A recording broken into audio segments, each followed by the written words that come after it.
We've promised you the best coverage for this India-England series. We call it the Grudge series. And here it is. Special preview to the Visakhapatnam test match with three of our experts, two English legends and Saurav Ganguly, Sir Ian Botham, Nasser Hussain and Saurav joining us from Calcutta. I'll start with you, Nasser. First test match, if one team stood out, is India going to do the second test match at Vizag with some scarring? Or, as Kohli said, they've not won. We managed to draw and we've learned to draw. Yeah, I don't think India will have any scarring. Their record at home is exceptional, especially of late under Kohli. And I thought you've got to remember it was a reasonably important toss in the last game as well. And to get a draw, having conceded 540 in your first innings, you've got to learn to draw as well. So it's a good effort that by India. So it becomes an important toss to win. But it just puts into the question mark for India. It can't all be just about winning the toss, get a score, bowl your spinners, win the game. That's how it's been of late. They have to put in, what about doing it the other way? If you lose the toss, what is our plan B? I thought they were left without a plan B in the last game. And also, they've realised there's areas that they've got to work on. I mean, their catching in that first 6 overs was abysmal, wasn't it? 3 catches dropped. You know, batsmen getting big runs. They were, what, 220 for 1? To be bowled out for 430 odd, so that middle order and late middle order need to continue to get runs. I think it's a realisation, but they said it before the series, that they can't take England lightly. England won their last 3 test series against India. A lot of their players have good records against India, and I think it's just a wake-up call for Kohli and the team that we can't take England lightly. So Ian, I mean, what Nasser said, I don't think India did take England lightly, because the talk among the players, and I've spoken to some of them, I spoke to Ashwin for about an hour, and he was like, if one team's played us very well, it's England. But they've just done that again. I mean, to see them do that yet again when Ashwin at the top of his powers, were you surprised a little bit? No, actually I wasn't, because I actually thought a little bit like Nasser. I thought after Dhaka and playing in Bangladesh on those pitches, I think England can only get better. They'll only be a happier team playing on better surfaces. In boxing terms, you would put it down as a winning draw for England. You'd say on points they were ahead after that first game. They got a few good body blows in. They didn't allow anyone to get away from them, and didn't let the bowlers get on top of them. So I think England will be very, very happy with it. No, I don't think it's going to scar India. I think it might sharpen up India. I think India will come at us harder, and I think it's going to be an exciting test series. I really do, because this England side can play, and they bat all the way down. You've got Broad at 11, who scored 160 odd in a test match at Lord's. So yeah, you've got all these players can bat, and so there is no tail really in the England side. And with the bowlers they've got, the all-rounders, Stokes and Wokes, Ali, you know, these are serious players. And Wokes is probably the most improved player in Test cricket in the last 12 months. Ben Stokes is box office. You don't know what's going to happen next. He makes things happen.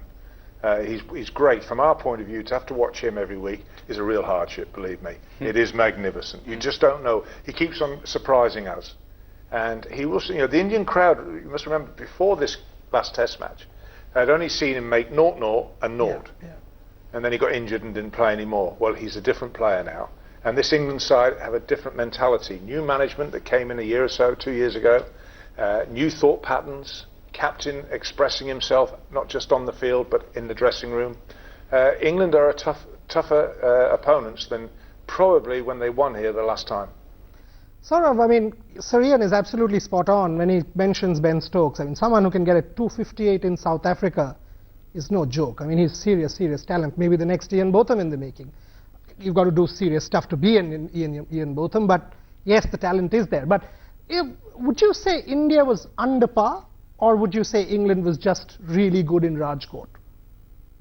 I think India have played well, to be honest. Winning a toss in these conditions is very, very crucial. If England bats fourth, India will put a lot of pressure on England in the next 4 test matches. So I don't think India, except those catches early on in the first session of the first test, I don't think they've done poorly. You know, when an opposition gets 500, you have to bat really, really well to get 480, and that's exactly what India did.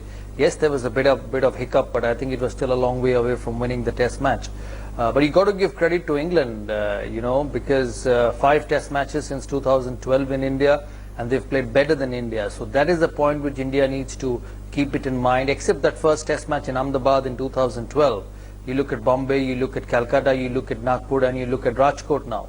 These four venues, if you have to say which was a better team or which was a team who had better results, it was England. Now, sir, I mean, for me, one thing that stood out was the English spinners. I mean, Moeen Ali, for some reason, does exceptionally well against India for the longest time. 19 wickets in that 2013-14 series, which both of us tried to analyze when we were in England. Now and that 100 has spurred him on. Were you sort of really impressed on, and what are they doing different that the Indian spinners weren't? Well, I think first of all it's helpful that they've got three. I think sometimes Moeen Ali, when he's on his own in England, when you have to play just the one spinner and the pitches we play on, I think he feels like it's just up to him to perform all the time. And you've got to remember, here is a lad that's predominantly a batsman who's learning his art as an international off spinner. I think he feels more comfortable as one of three. The pressure's off him a little bit. You look at India's record against off spin is not great, actually. You know, if you look at the actual stats, left arm spin compared to off spin, they play left arm spin very well. Kohli in particular, I think, has an exceptional record against them, but off spin not so well. I think that Rahane, 45 test dismissals, 15 of them, that's 1/3 against off spin. So, and he got out the other day against off spin, quite a poor shot. So I think England feel that's an option, and you're right, in the last series in England, Moeen Ali was brilliant. I think we all both felt Moeen Ali is what he is, but the real surprise, the real eye-opener for us was how well Adil Rashid bowled. He's not bowled like that for England. Even in one-day cricket, he's not bowled like that for England, because in one-day cricket you can have men back, like with Mishra, you can have all your men back and you bowl the odd long hop and the odd full toss, you get away with it, and that's how Adil has been.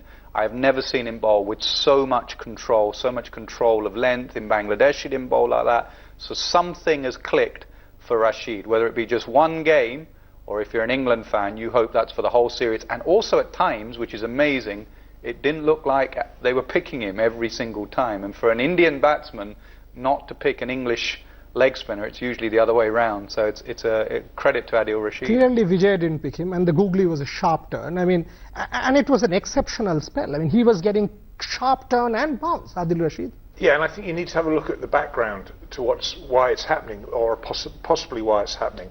And I think Sacklin. I think Sacklin has come into the equation. And I hope that England keeps Sacklin. They've said to the third test, I think, now. I hope he stays for all the tests. Because without doubt, he must be having some effect. Even if it's just on the mind of Adil Rashid. But he is a different bowler. Moeen looks more relaxed because, as Nas says quite rightly, he's got a partner now. You know, he's got someone at the other end who's taking wickets. That takes the pressure off him, so he can bowl. He's not the number one spinner. Rashid is probably the number one spinner now. And that, Sacklin has got to have had a lot to do with that. And I think that England need to wrap up Sacklin, put him in a little box and keep him right next to Adil Rashid for until the end of this series, because he's definitely made an impact. England have fielding coaches, they have batting coaches, they have bowling coaches, seamer. Surely to goodness, we need a spinning coach, and I think we found the right man. Sort of moving away from England and talking about India a little bit. I mean, I know you've been speaking about Gautam Gambhir, you and I have, off camera and on camera. Do you think by calling in KL Rahul, is this the right move? Is this the way to sort of manage Gautam Gambhir? Was he under pressure? Was he a weak link in the attack? What is your take on the Indian reaction to Gautam Gambhir and the way we've handled the situation? Even if Gautam Gambhir gets a 50 or gets some runs, KL Rahul will always be their first choice. There's no doubt about it. But I think the system has to work for everyone the same.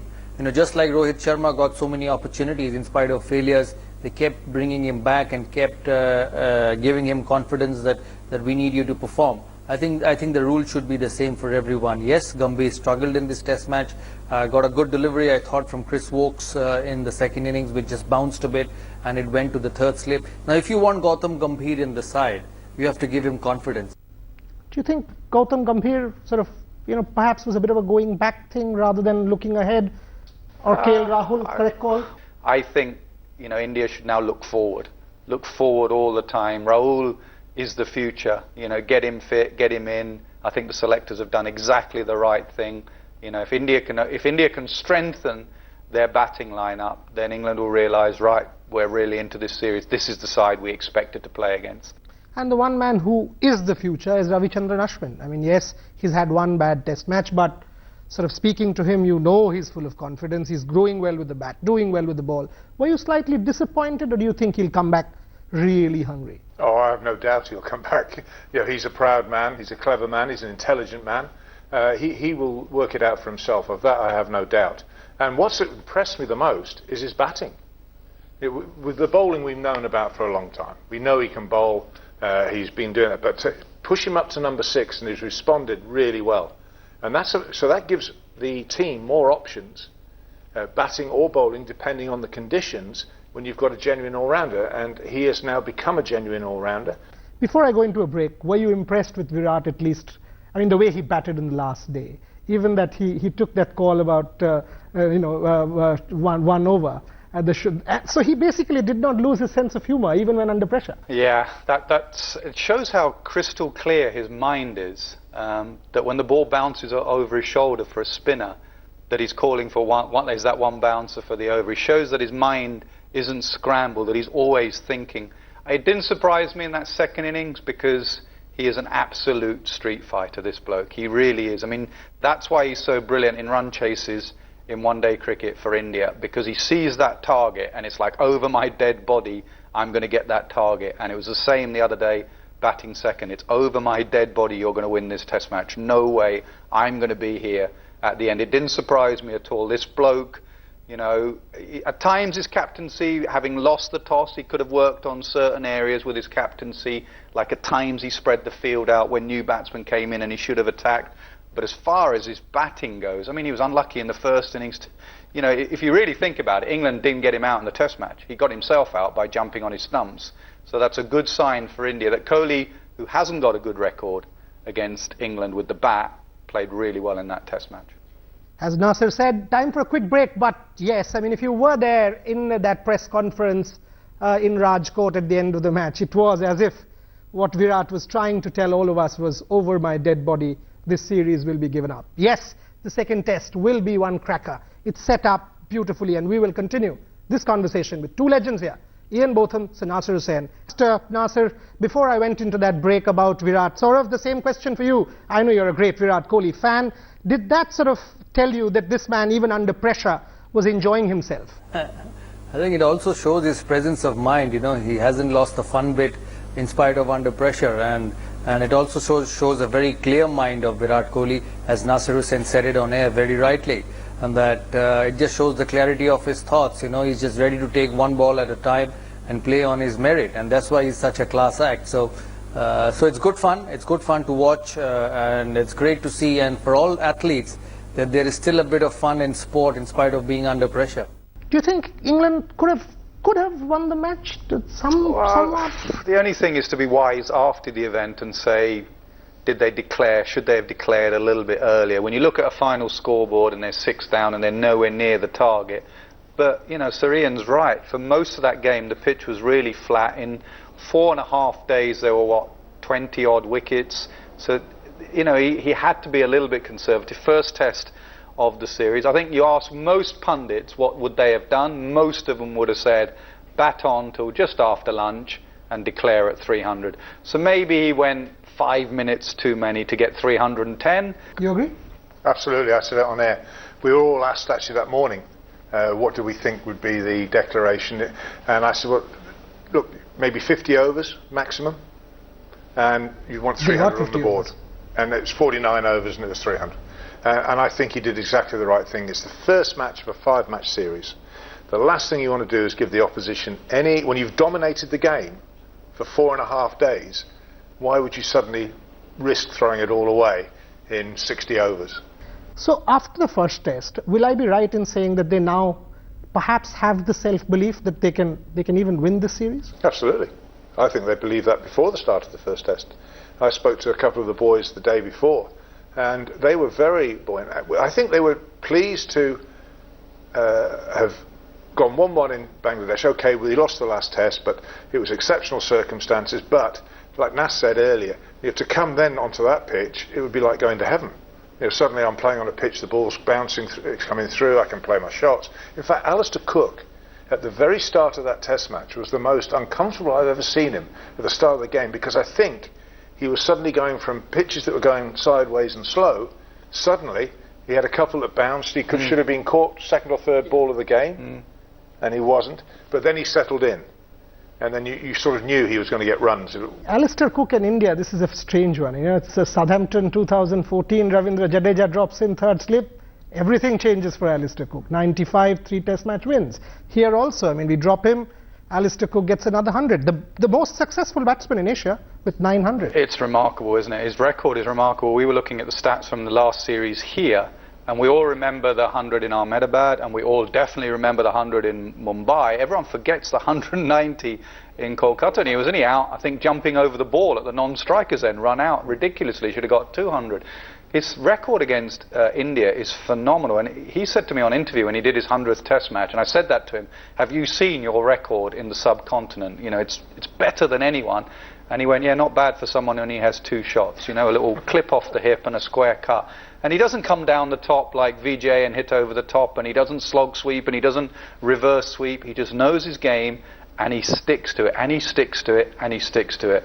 And it's a worry for India, because if you look historically, when he has started series well, whether it be 2012 or the Ashes in Australia when he got 600 runs or 570 runs, when he starts a series well, that is dangerous, because it means, especially in a 5-test series, he's not someone to just say, oh, I've got enough. He'll go on and on and on. He's a machine. In fact, that's what we sort of think in India, that if there's anybody who can get near Sachin Tendulkar's record in test match cricket, it's perhaps Alistair Cook. 30 hundreds, you know, 10,000 runs. Even if you give him 4 years, he gets close.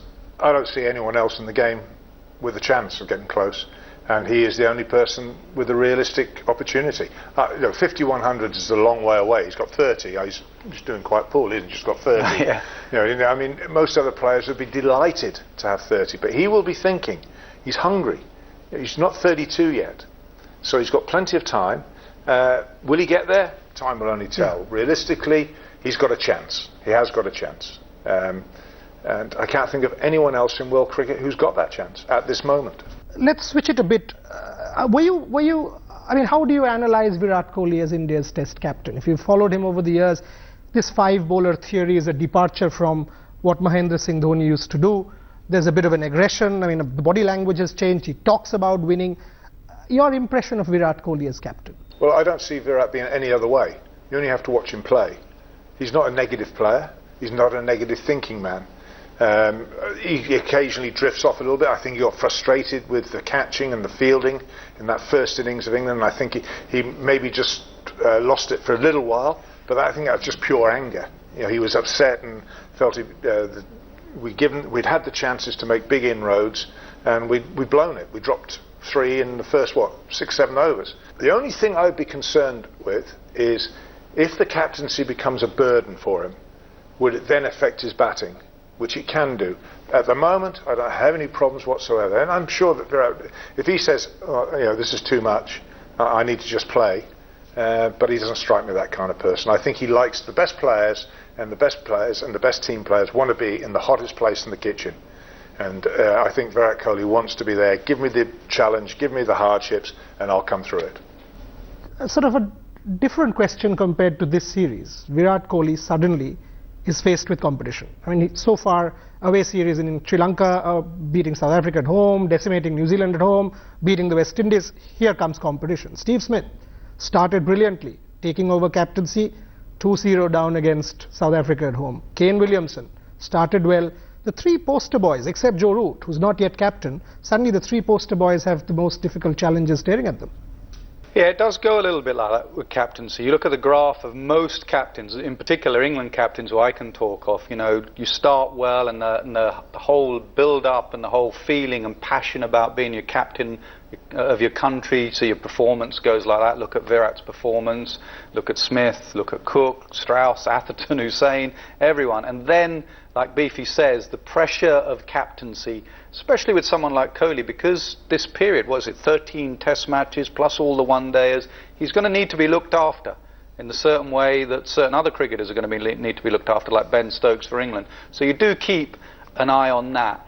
But, you know, going back to your original question, I think what happened in the last game will be good for Kohli, because he's had a plan A, win the toss, bat. He's been brilliant with the toss in India. So to lose and still come out the other side with a draw is an exceptional thing for him.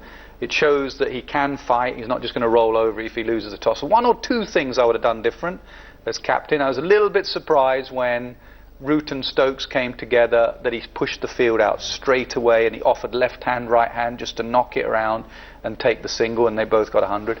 And young Hamid, you know, here's a boy, you name another boy that makes a debut and doesn't get bounced on a pitch that was going through. I thought India missed a trick there, that no one went at Hamid. I think he had 2 bouncers in the whole game. And I'm sure, I mean, whether this pitch here in Vizag is quick enough to do that, but the last one definitely was. They seem to be bouncing Cook, but not Hamid. So just a couple of things that the backroom staff can look at to help. Kohli can't do everything. He can't do absolutely everything as captain. He's going to need help from backroom staff as well. That when he comes in at lunchtime, someone says, "Skipper, you haven't bounced Hamid yet. Let's have a little spell at going to him." So he's going to need some help. I've got 2 more minutes on this show, Sir Ian. Quick question to both of you. Does India still fancy itself as favourites, or it's 50-50? At the start of the first test, am I allowed to tell the odds? Tell you what the odds were? Please. I was amazed. A 2-horse race going into the series with England winning the 3 series previous. The draw was 10-1. England were 12-1 to win it, and India were 1-10 on. Wow. Well, if I was a gambling man, there's only one. You only look at 2 prices, and that's the 12-1 and the 10-1. And I was amazed. I don't think we'll see those odds again in this series. I think it's going to be a fascinating series against a lot of experts and a lot of expectation. I think England, can they win this series? Yes, they can. Wow. Of course England can win the series. You look at their record. You just named all those stats in the last 3. You look at their players, they're not scared of the Indian side in any way, but these next 5 days will determine the series. Because if it is a rank turner and India win, then everyone will be back where Bangladesh was, and everyone will be saying, "Oh, England can't play when it spins." You can imagine the press here, press back at home, England can't play when it spins. But if England win on a rank turner, where do India go? They've tried their trump card, they've played on a good one, they've played on a dodgy one, and they still can't beat England. So these next 4 or 5 days could well determine the outcome of the series. 4 or 5 days to determine the outcome of the series. If England wins, that if is the biggest if that will determine this series. Clearly, fascinating test match in prospect, and we will keep getting you the very best analysis, comments, and the build-up. And, you know, obviously the results of this series, we call it the grudge series only, even if Sir Ian was a gambling man and betted 12-1 in this India, he wouldn't get the money. On that note, it's time to sign off, but we'll be back. We'll be back with all of them. Sir Ian, Nasser, and Saurav, thank you very much for talking to us.